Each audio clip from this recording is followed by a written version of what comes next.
ई आकाशवाणी गोरखपुर है। अब रउआ सभे प्रमोद कुमार सिंह से समाचार सुनी।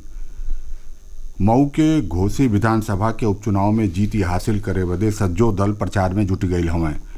घोसी में आज मुख्यमंत्री योगी आदित्यनाथ भारतीय जनता पार्टी के उम्मीदवार दारा सिंह चौहान के पक्ष में एगो विशाल जनसभा के संबोधित कैलें और लोगन से उन्हें भारी बहुमत से जितौले के अपील कैलें।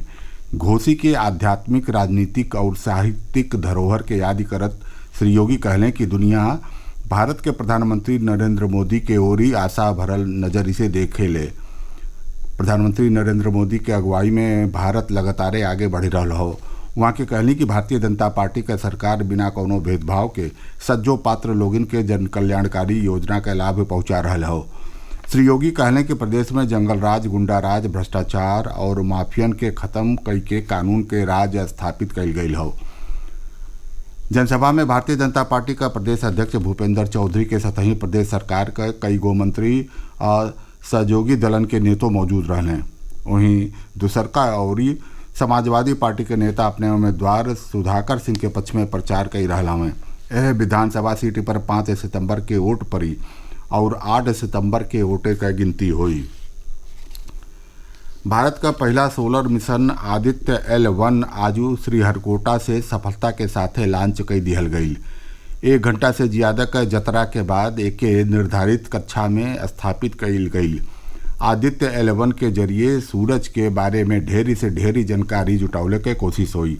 भारतीय अंतरिक्ष मिशन के यह सफलता पर मुख्यमंत्री योगी आदित्यनाथ भारतीय अंतरिक्ष अनुसंधान इसरो के पूरा टीम के बधाई दिले हमें और उनके कार्य के आत्मनिर्भर भारत के शक्ति और सामर्थ्य के प्रतीक बतौले हमें। मुख्यमंत्री मिशन के पुरहर सफलता के कामना कैले हमें। मुख्यमंत्री योगी आदित्यनाथ आज भिन्न ही गोरखपुर के गोरखनाथ मंदिर में जनता दर्शन कई के करीब 200 लोगन के समस्या सुन लें और उन्हें संतोषजनक रूप से समस्या दूर कैले का भरोसा दिलें। ए दौरान वहाँ के अधिकारियों से कहनी कि जनता के समस्या का दूर कैल सरकार के प्राथमिकता में शामिल हो। एमें कौनो तरह के लापरवाही चाहे ढिलवाही क्षमा नहीं हुई। वहाँ के अधिकारियों के निर्देश देली कि वो जनता के समस्या के संवेदनशीलता से लेत ओकर जुड़ते समाधान सुनिश्चित करें। जनता दर्शन में गंभीर बीमारियों के इलाज में मदद के आशा लेके पहुँचल लोगन के मुख्यमंत्री भरोसा दिलें कि धन के कमी से केहू के इलाज रुके नहीं दिहल जाई। वहाँ के अधिकारियों के निर्देश दिलें कि वो जरूरतमंद मरीजन के इलाज में मदद के सज्जो जरूरी कागजी कार्रवाई बहुत जल्दी पूरा करावें, जौने से इलाज बदे शासन के ओर से जल्दी धन उपलब्ध करावल जा सके। राष्ट्रपति द्रौपदी मुर्मू 5 सितंबर के नई दिल्ली के विज्ञान भवन में 75 चुनल गई पुरस्कार विजेता लोगिन के राष्ट्रीय शिक्षक पुरस्कार 2023 देब। हर साल 5 सितंबर के डॉक्टर सर्वपल्ली राधाकृष्णन का जयंती के राष्ट्रीय शिक्षक दिवस के रूप में मनावल जाला। यह बरिस से राष्ट्रीय शिक्षक पुरस्कार का दायरा के बढ़ावल गई हो। एमें उच्च शिक्षा विभाग, कौशल विकास और उद्यमिता मंत्रालय के शिक्षकों के शामिल कईल गई हो। विश्वविद्यालय अनुदान आयोग फरियाद दिले हवे कि डिग्री और अस्थायी प्रमाण पत्र पर आधार नंबर छपले के अनुमति नहीं हो।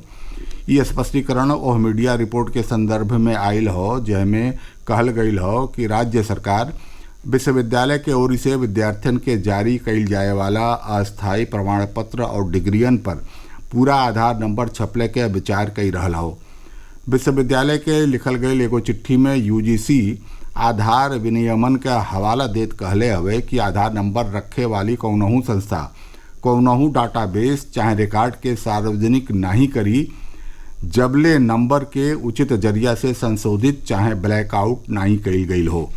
उच्च शिक्षा नियामक विश्वविद्यालय से भारतीय विशिष्ट पहचान प्राधिकरण के नियमन और विनियमन का कड़ाई से पालन करे के कहले हवे। केंद्रीय वाणिज्य राज्य मंत्री अनुप्रिया पटेल बनारस में आज अपने राजनीतिक पार्टी अपना दल के 2 दिवसीय वैचारिक मंथन और सह प्रशिक्षण कार्यक्रम का शुभारंभ कैलिन। यह प्रशिक्षण कार्यक्रम में राष्ट्रीय और प्रदेश स्तर के पदाधिकारी हिस्सा ले रहे हैं। यह कार्यक्रम का समापन सत्र में बेहने प्रदेश के कैबिनेट मंत्री आशीष पटेल मौजूद रही हैं। गोरखपुर के सतही उत्तर प्रदेश के करीब सज्जो जिलन में आसमान में छिटपुट बादल छौले हो। बादलन के बिच्चे से निकलल घाम के नाते उमस भरल गर्मी पड़ रहा हो। कुछ जगह पर बूंदाबांदी भले से लोगन के गर्मी से राहत नहीं मिलल। ढेर जिलन में तापमान में सामान्य से बेसी रिकॉर्ड कइल गई। मौसम विभाग आवे वाला 1 से 2 दिन में पूर्वी उत्तर प्रदेश के कुछ जगहिन पर गरज चमक के साथे हल्का है बरखा भइले के पूर्वानुमान जतौले हवे। समाचार पूरा भइल। नमस्कार।